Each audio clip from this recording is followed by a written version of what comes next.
স্বাগতম আপনাকে নিউজ চ্যানেলে। ভিডিওটি আপনার ভালো লাগলে অবশ্যই লাইক এবং কমেন্ট করবেন, আর অবশ্যই চ্যানেলটিতে সাবস্ক্রাইব করবেন। ধন্যবাদ।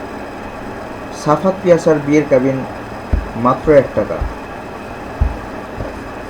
আপন জুয়েলার্সের মালিকের ছেলে বলে কথা, আর ধনীর ছেলের বিয়ে প্রসঙ্গ হলে তো কোনো কথাই নেই।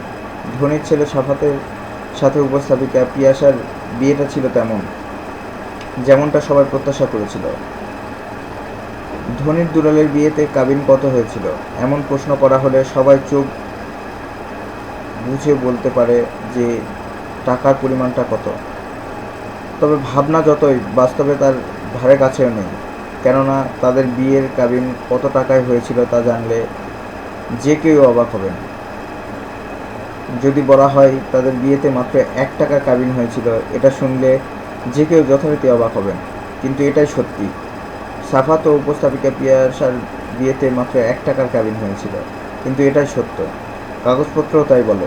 দেনমোহরের কাগজেও লেখা আছে 1 টাকার কথা। কাজেই এটা এখন আর কোনো কানাকানি গল্প নয়, কিংবা ভার্চুয়াল কোনো গুজব নয়। তার আবার কারণও আছে। সেই কারণ সম্পর্কে জানতে গিয়ে পাওয়া গেল ভালোবাসার এপিটোপিটের কিছু গল্প।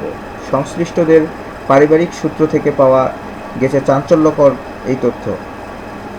কেন 1 টাকার দেনমোহর সাফাত পিয়াসার কাবিন হয়েছিল জানতে চাইলে আপন জুয়েলার্সের মালিক দিলদার আহমেদ সেলিম খোলামেলা কথা বলেন। তার ভাষায়, ভালোবাসার প্রেমের কারণে সাফাতকে পিয়াসা একটি বিরল দৃষ্টান্ত স্থাপন করতে গিয়ে দেনমোহর করেছিল 1 টাকা। তিনি বলেন, পিয়াসাকে সেই 1 টাকা মোহরানা পরিশোধ করা হয়েছে। বিয়েতে 1 টাকার কাবিন প্রসঙ্গে ফারিয়া মাহবুব পিয়াসা বলেন, মামলা চলছে একটা, আর ঘটনা ভিন্ন দিকে নেয়ার চেষ্টা চলছে। তিনি জানান, যতদিন সাফাত তার সঙ্গে ছিল সে তো ভালোই ছিল। তার বাসায় মেয়ে নিয়ে আসা তার পুরনো স্বভাব।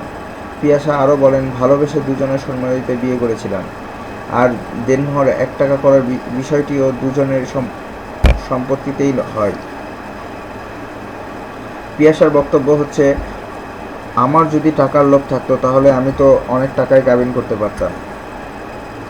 তারা কি বলতে পারবে আমি তাদের কাছে থেকে 1 লাখ টাকার গয়না নিয়েছি? ছেলে সাফাতকে ছাড়িয়ে নিতে তার বাবাই ষড়যন্ত্র করেছে জানিয়ে পিপাসা জানান, বনানীতে যে কাজটি করেছে সেটা ভালো করেছে, ওর বিচার হওয়া প্রয়োজন।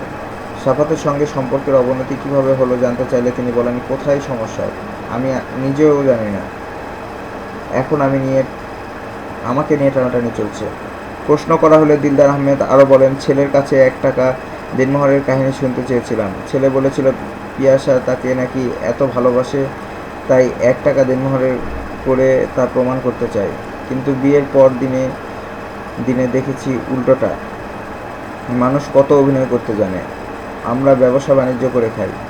আমাদের সঙ্গে শত শত মানুষের রুজিরুটির সম্পর্ক। আপন জুয়েলার্স ঘিরে কত মানুষের চাকরি বাকরি।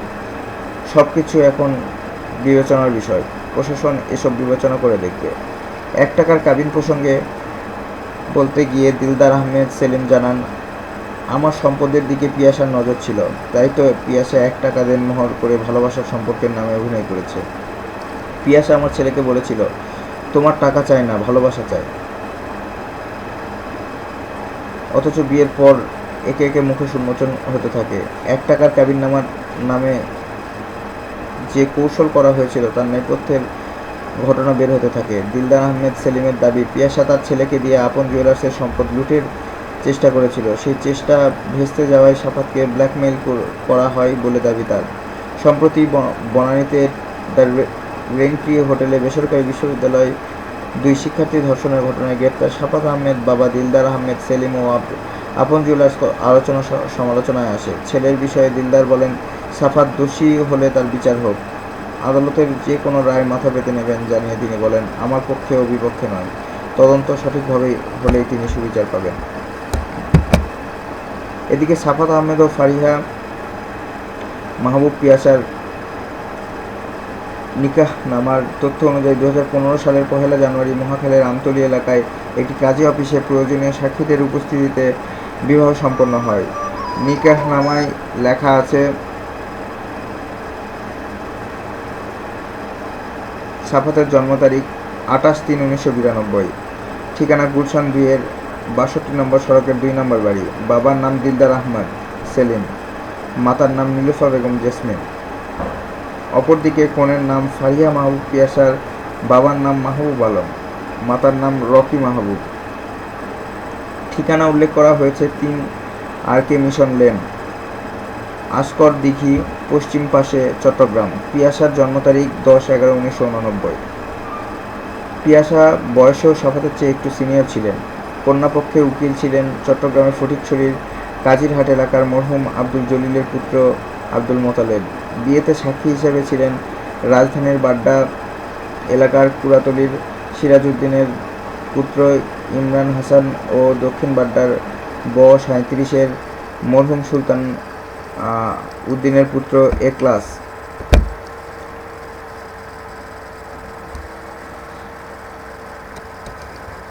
নিকানামার 13 নম্বর পয়েন্টে দেনমোহরের পরিমাণের স্থানে লেখা আছে 1 টাকা এবং 15 নম্বর পয়েন্টে উল্লেখ আছে যে বিবাহের সময় দেনমোহরের কোনো অংশ পরিশোধ করা হয়েছে কিনা, যদি হইয়া থাকে তবে উহার পরিমাণ কত।